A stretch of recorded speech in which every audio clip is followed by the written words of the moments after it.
Silakan, Pak Bimsa. Baik, mari kita berdoa.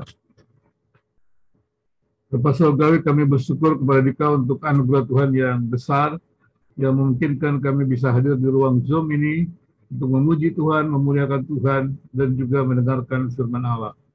Tuhan, bila Dikau hadir di tengah-tengah kami, di tempat kami masing-masing, Roh Allah yang kudus menolong kami untuk mengerti kebenaran firman Allah, dan Roh Allah yang kudus menolong kami juga untuk hidup dalam kebenaran firman Allah. Dimuliakanlah Tuhan dalam pemberitaan firman Tuhan hari ini. Dalam nama Yesus kami sudah berdoa dan bersyukur. Amin. Terima kasih.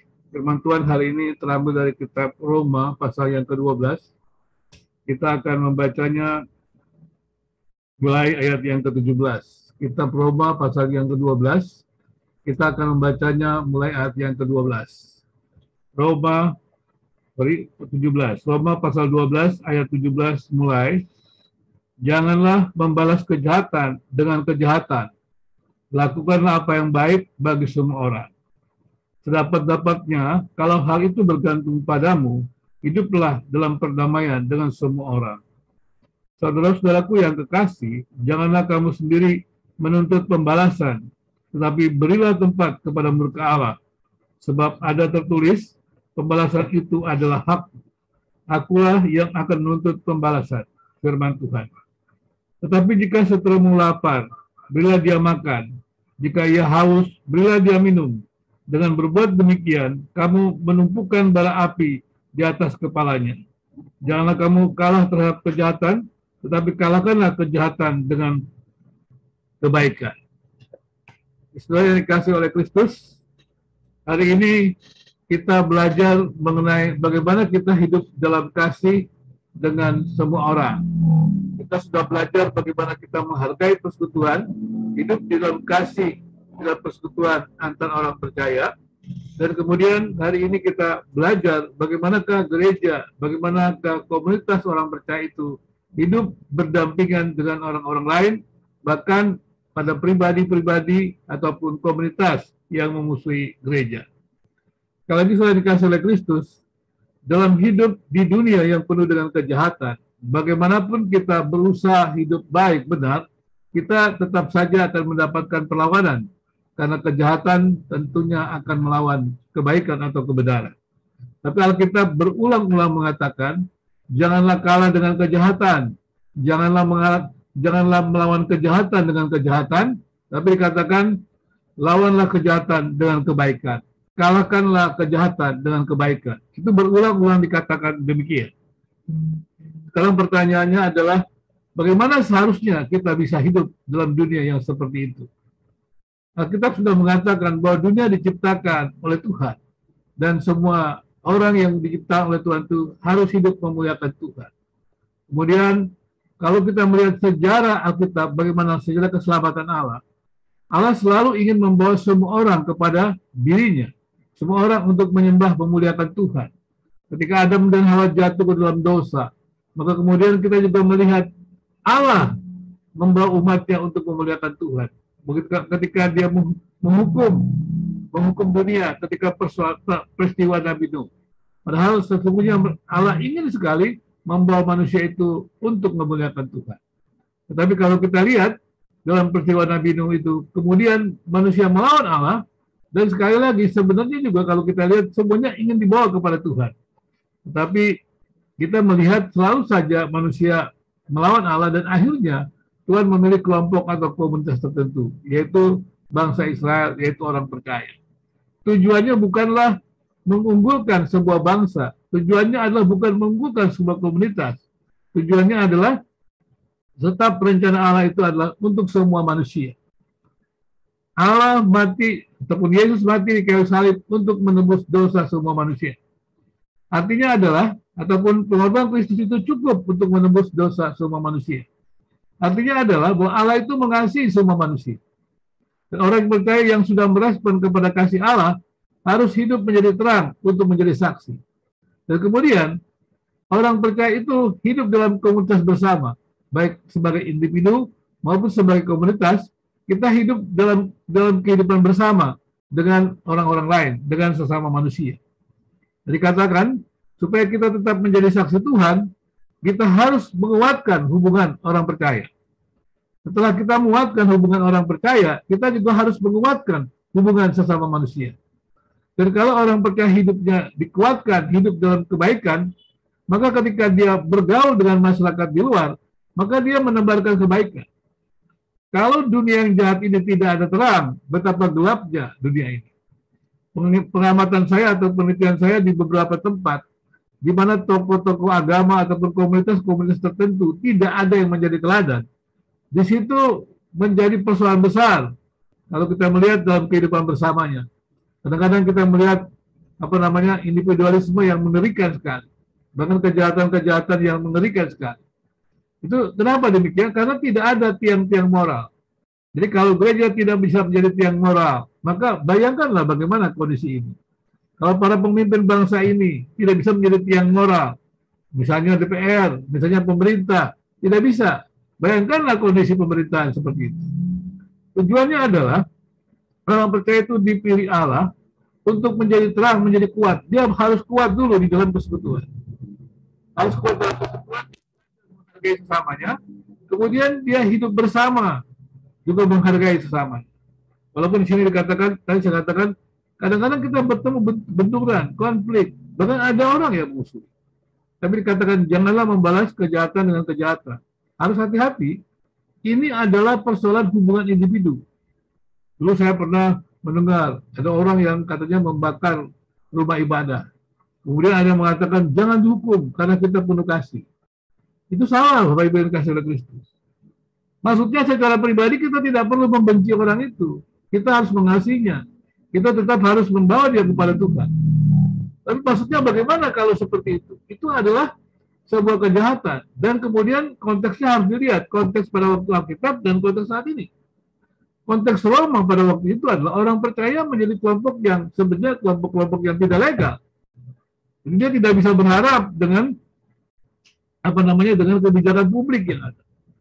Dengan peraturan pemerintah yang ada. Nah sekarang ini kita berada dalam sebuah negara demokrasi. Pertanyaannya bagaimana? Nah, paling mudah kita lihat misalnya dalam zaman Israel. Bukankah di sana ada pengadilan? Masih ingatkah peristiwa Achan yang menyimpan itu? Di situ ada pengadilan dan kemudian murka Allah dinyatakan di situ. Artinya adalah pemerintah itu juga bisa menjadi tangan Allah untuk menghukum. Bukan hanya pada waktu nanti kita berjumpa dengan Tuhan Yesus, penghakiman terakhir. Pemerintah juga bisa menjadi tangan Allah. Itu artinya kita secara pribadi jangan membalas. Jangan membalas. Karena kalau kita membalas orang lain secara pribadi, maka pembalasan tidak setimpal. Kita itu seringkali tidak bisa objektif secara pribadi. Jadi kalau kita kesal dengan orang lain buat kejahatan, kita akan balasnya lebih jahat lagi. Karena itu supaya kita terhindar dari membalas kejahatan dengan perbuatan lebih jahat lagi, sehingga akhirnya membesarkan kejahatan, kita katakan jangan membalas kejahatan itu. Dan itu urusannya Tuhan. Nah kalau kemudian dalam pemerintahan bagaimana? Bisa ada penipuan, itu urusan pemerintah, diingatkan itu. Ada prosedurnya seperti itu. Dan kemudian juga pada waktu peristiwa pembakaran rumah ibadah, saya katakan dihukum orang itu. Kalau tidak dihukum nanti tidak jelas. Dan komunitas tidak ada keadilan, tidak ada tonggak moral di sana, sehingga orang bisa berbuat semau-maunya saja. Tidak ada pemerintah di sana. Nah itu tidak benar. Jadi kita mesti aktif. Bukan kita membalas secara pribadi, karena kita tidak boleh. Demikian juga secara gereja tidak boleh. Saya tidak setuju dengan komunitas-komunitas yang menegakkan ketertiban dengan cara mereka sendiri.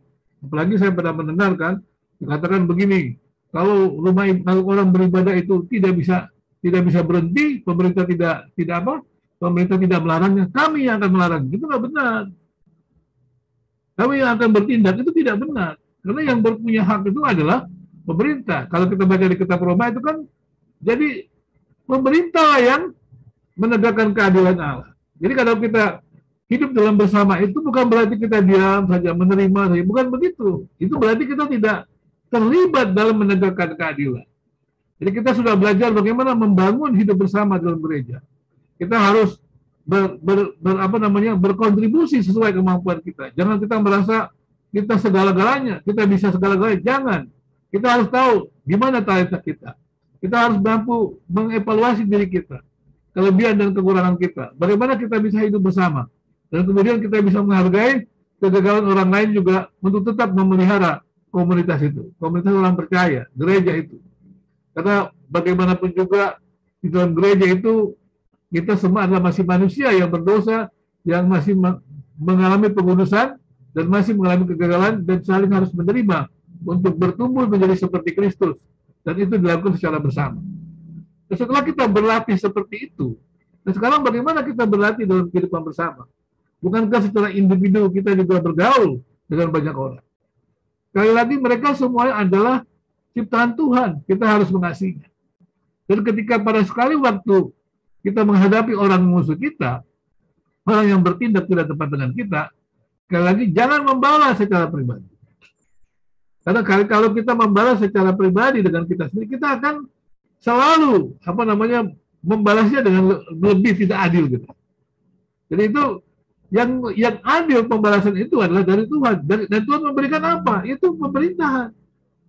Aturan-aturan pemerintah daerah. Dan setelah kita melaporkannya. Dan kita berharap terus mendorong untuk pemerintah itu adil. Nah kalau pemerintah itu adil, menegakkan keadilan, maka orang takut untuk berbuat jahat. Nah seperti itu. Jadi kontribusi kita di dalam antara orang percaya itu, kita harus menahan diri. Kita tidak berhak menegakkan ketertiban umum karena kita tidak punya otoritas. Yang punya pedang adalah pemerintah. Baik secara pribadi kita tidak boleh. Baik secara komunitas kita juga tidak boleh. Misalkan saja kalau kita lihat banyak gereja misalnya ketika mereka ditutup, kan mereka tidak membuat kekerasan. Mereka berdemonstrasi itu adalah hak yang diberikan, menunjukkan masalah-masalahnya, tapi tidak boleh dengan kekerasan. Menunjukkan. Dan yang berhak menegakkan apa? Pemerintah. Jadi baik individu, baik komunitas, dia tidak punya hak untuk menegakkan keadilan dengan caranya sendiri. Ada cara-cara tertentu. Yang saya katakan tadi, meskipun orang memusuhi kita dan mereka berusaha dengan cara-cara yang tidak baik, kita harus tetap meresponnya dengan baik, dengan benar, kita harus memberikan kebaikan, dan kemudian ada waktunya Tuhan akan menegakkannya. Bagaimana caranya Tuhan menegakkannya? Tadi saya katakan, Tuhan bisa menegakkannya melalui pemerintahan, tangan pemerintah. Tuhan juga bisa menegakkannya melalui cara Tuhan sendiri. Kadang-kadang kita heran, ada banyak orang-orang yang punya niat yang tidak baik, tidak tahu kenapa, tahu-tahunya Tuhan mempunyai sendiri. Tetapi itu bukan urusan kita. Urusan kita adalah bagaimana membawa orang yang jahat itu untuk menjadi baik, berbalik. Jadi, kalau kita membalas kejahatan dengan kejahatan, kejahatan itu makin meningkat. Pembalasan itu tidak pernah menyelesaikan persoalan. Dia harus menimbulkan konflik. Selalu perdamaian yang bisa menimbulkan kebaikan. Jadi kebaikan itulah yang bisa menimbulkan perdamaian, bukan kejahatan yang menimbulkan perdamaian. Bukan kekerasan, tetapi adalah kebaikan yang bisa menimbulkan kedamaian. Karena itu berulang-ulang dikatakan janganlah melawan kejahatan dengan kebaikan, kejahatan, tetapi lawanlah kejahatan dengan kebaikan. Ini sesuatu yang berbeda. Kita harusnya hidup, orang-orang Kristen itu harus hidup dalam level yang lebih tinggi. Kalau kita hidup dalam level yang lebih tinggi, maka moralitas kita akan terlihat lebih tinggi dan itu akan menjadi tiang moral bagi masyarakat. Itulah yang disebut terang. Apa sih artinya orang Kristen menjadi terang? Orang Kristen menjadi terang itu bukan hanya kata-kata, tetapi hidupnya. Bisa katakan, kalau hidupnya dalam bekerja, dia kalau orang lain bekerjanya tidak serius, ya kita serius. Nah itu di situ kita menjadi terang. Kalau kita bekerja, kita menjalankan kewajiban dengan baik. Itu kan menjadi tiang moral kita. Tapi kalau kita tidak ada di sana, tidak bisa menjadi terang. Dan kemudian ketika kita difitnah, kita pun dihujat segala macam, kita melakukan dengan cara-cara yang benar. Tidak perlu melakukan fitnah yang sama. Tidak perlu melakukan kekejian yang sama. Kita bisa tempatkannya kepada Tuhan. Nah kalau kita di dalam kantor, kita bisa mengajukannya kepada pimpinan. Kita bisa mengajukannya kepada aturan-aturan pemerintah. Tapi tidak dengan kekerasan. Dan negara ini memberikan kita kesempatan untuk itu. Kita terus tegur, kita harus ambil jalan-jalan yang baik. Karena Tuhan bisa memakai pemerintah untuk menyatakan keadilannya. Murka Allah itu bisa dinyatakan lewat pemerintah. Tetapi juga murka Allah bisa dinyatakan langsung lewat tangan Tuhan. Kita sudah membaca bagaimana Allah berkarya di dalam kehidupan bangsa Israel. Allah berkarya langsung menyatakan dirinya. Itu adalah karya Allah, itulah kemurkaan Allah. Mereka-mereka yang tidak menjaga kehidupan yang baik di dalam kehidupan bangsa Israel, murka Allah dinyatakan di sana. Bahkan juga kita melihat ketika ada pengadilan yang diciptakan Allah di sana. Itu juga menyatakan murka Allah. Ketika orang melakukan sesuatu yang tidak benar dibawa kepada pengadilan. Dan pengadilan menentukan mengenai hukumannya. Itu adalah pernyataan murka Allah. Dan kemudian yang terakhir, kalau mungkin ada orang yang mengatakan dia sudah lolos dari segala macam cara. Karena begitu liciknya dan begitu gesitnya dia bertindak. Jangan lupa, Tuhan tetap berdaulat untuk dunia ini.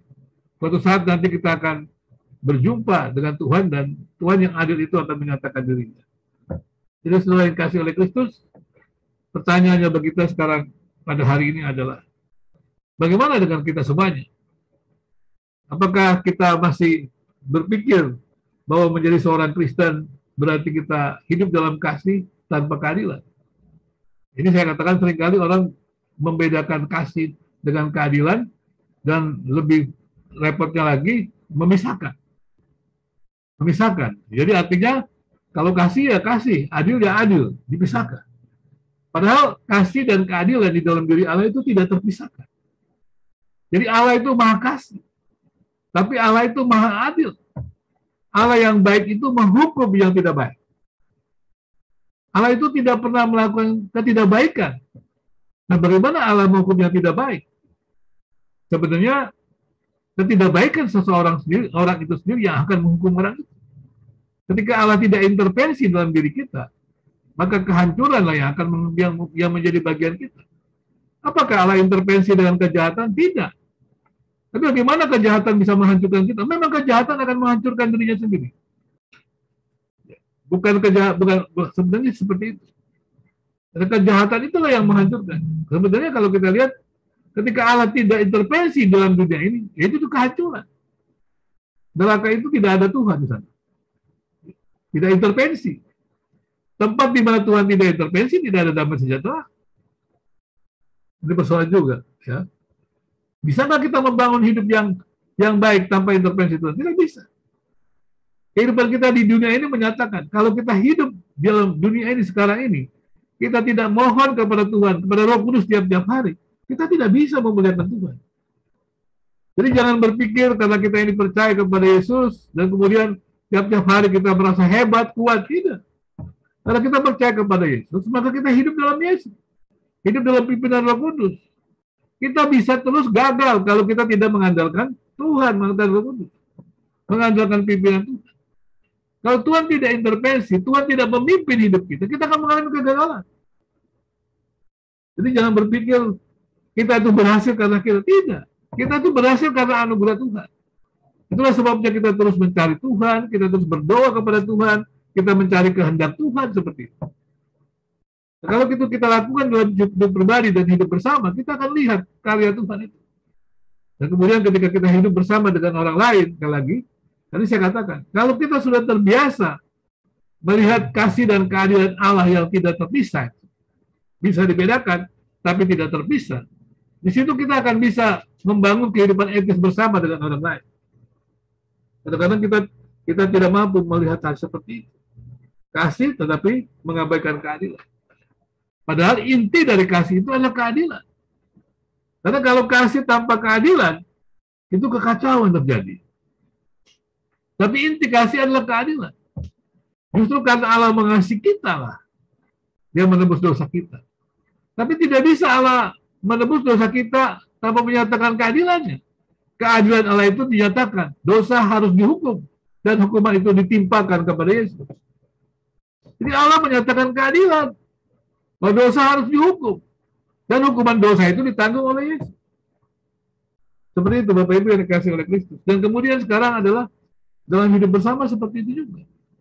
Jadi dalam hidup kita bersama dengan orang-orang kita harus menyatakan kasih. Tapi kasih itu tidak mentoleransi keadilan. Memang kita menerima, kita mengampuni, tapi kita tidak toleran dengan kejahatan. Jadi pada waktu kita hidup dalam kasih, kita tidak toleran dengan kejahatan. Karena kita tidak toleran dengan kejahatan, kita tidak akan melakukan kejahatan untuk membalas kejahatan. Jadi kita melakukan kebaikan untuk mematikan kejahatan, untuk mengalahkan kejahatan. Karena pada waktu kita melakukan kebaikan untuk mengalahkan kejahatan, di situ sebenarnya kita melakukan sesuatu yang memuliakan Tuhan di dalam Tuhan.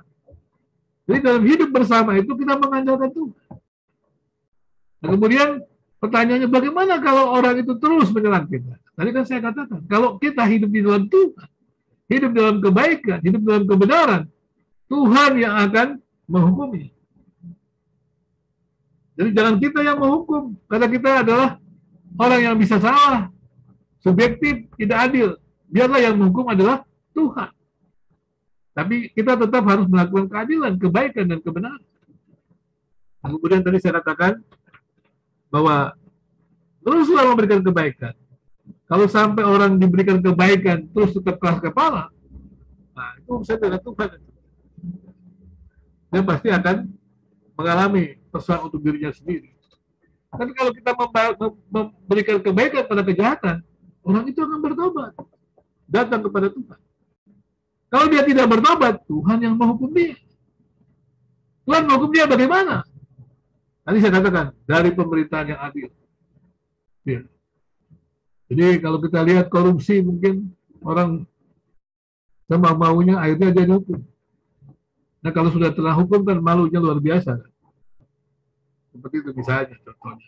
Atau bahkan hukum moral, masih mending dilakukan moral di dalam dunia ini. Hukuman pidana di dunia ini, apalagi nanti hukum di surga kekalan, itu lebih mengerikan. Jadi ketika kita serahkan orang itu kepada Tuhan, yaitu kepada keadilan, pengadilannya, kita sebutnya kalau sekarang itu kita serahkan itu bukan dalam hubungan individu, dalam pengadilan misalnya. Nah, itu yang akan menegakkan adalah pemerintah. Dan kalaupun juga pemerintah menjadi tidak adil, kan banyak orang-orang yang tidak salah tapi dihukum gitu kan. Orang tidak punya kesalahan apa-apa, kena pidana, dan karena ada hasutan segala macam. Kalau pemerintah pun tidak adil, ya suatu saat Allah yang hadir itu sendiri akan menentukan. Bahkan bisa jadi juga ketika di dunia pun Allah yang tak terbatas itu menegakkan keadilan. Ada banyak contoh orang-orang yang diperlakukan dengan tidak adil orang-orang lain, bahkan oleh pemerintah yang mungkin juga bersekongkol, berkolusi, Tuhan bertindak dengan cara luar biasa. Tapi sekali lagi, kita bukan hanya harus membangun hidup gereja yang baik, persekutuan yang baik, tapi kita juga harus membangun kehidupan bersama, kehidupan publik yang baik, pemerintah yang baik, supaya ada keadilan di sana.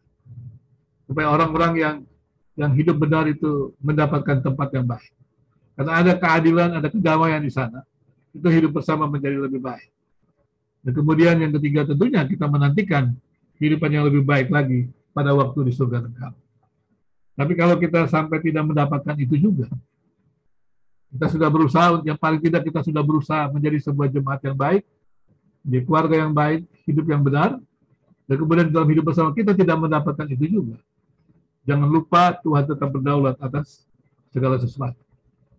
Jadi jangan kita berpikir kita harus bertindak, kita harus memaksakan, tidak.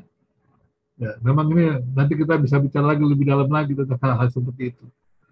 Dan kita juga sudah lihat dalam kehidupan sekarang negara-negara kan, bukankah peristiwa Soviet dan Ukraina menunjukkan kepada kita bahwa kejahatan tidak pernah, kekerasan tidak pernah menyelesaikan persoalan. Kejahatan juga tidak pernah menyelesaikan persoalan. Saya tidak tahu itu politik. Tapi paling tidak jalan damai jauh lebih baik, kebaikan jauh lebih baik. Apalagi kan ada hukumnya, ada statuta Roma sebenarnya. Tapi kan juga selalu saja yang dibuat oleh manusia itu selalu untuk baik, untuk kebaikan dirinya. Tadi saya katakan, kalau kita membalas orang lain, kita akan membalas orang lain itu jauh lebih berat daripada yang orang lain buat. Jadi untuk menghindari kita membalas orang lain jauh lebih berat, biarkanlah Tuhan yang menghukum orang itu. Baik menghukum lewat jalur pemerintahan publik maupun tangan Tuhan yang langsung. Tapi hati kita yang terdalam adalah biarlah orang itu datang kepada Tuhan, bertobat dan hidup di dalam Tuhan.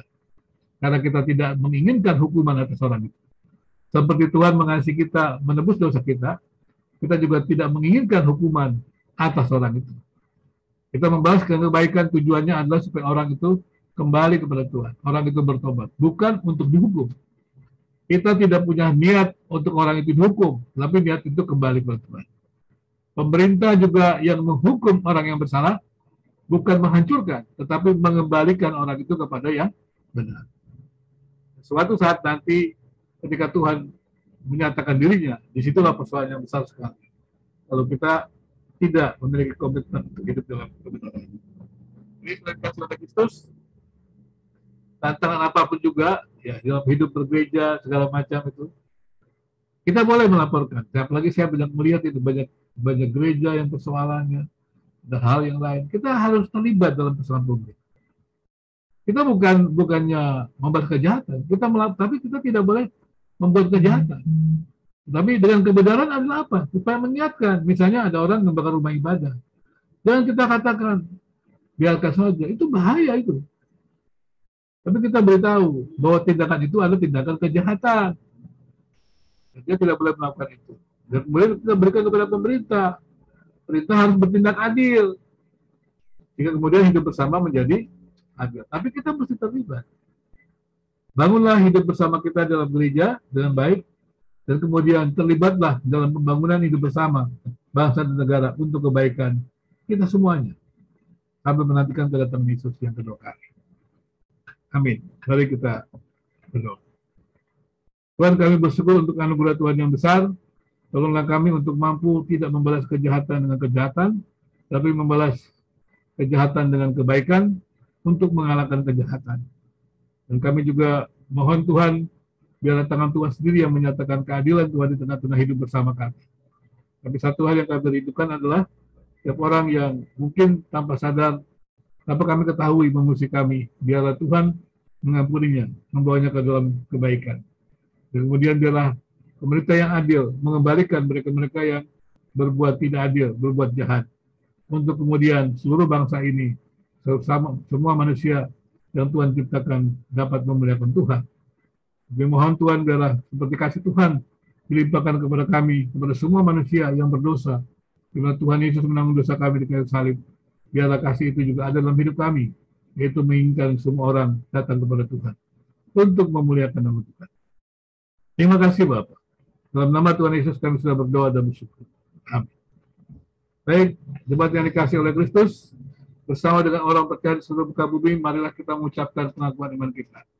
Aku percaya kepada Allah, Bapa yang Maha Kuasa, Khalik langit dan bumi, dan kepada Yesus Kristus, anak yang tunggal Tuhan kita, yang dikandung daripada Roh Kudus, lahir dari anak darah Maria, yang menderita sengsara di bawah pemerintahan Pontius Pilatus, disalibkan, mati dan dikuburkan, turun ke dalam kerajaan maut. Pada hari yang ketiga, bangkit pula dari antara mati, naik ke sorga, duduk di sebelah kanan Allah, Bapa yang Maha Kuasa, dan dari sana ia akan datang untuk menghakimi orang yang hidup dan yang mati. Aku percaya kepada Roh Kudus, gereja yang kudus dan am, persekutuan orang kudus, pengampunan dosa, kebangkitan tubuh, dan hidup yang kekal. Amin.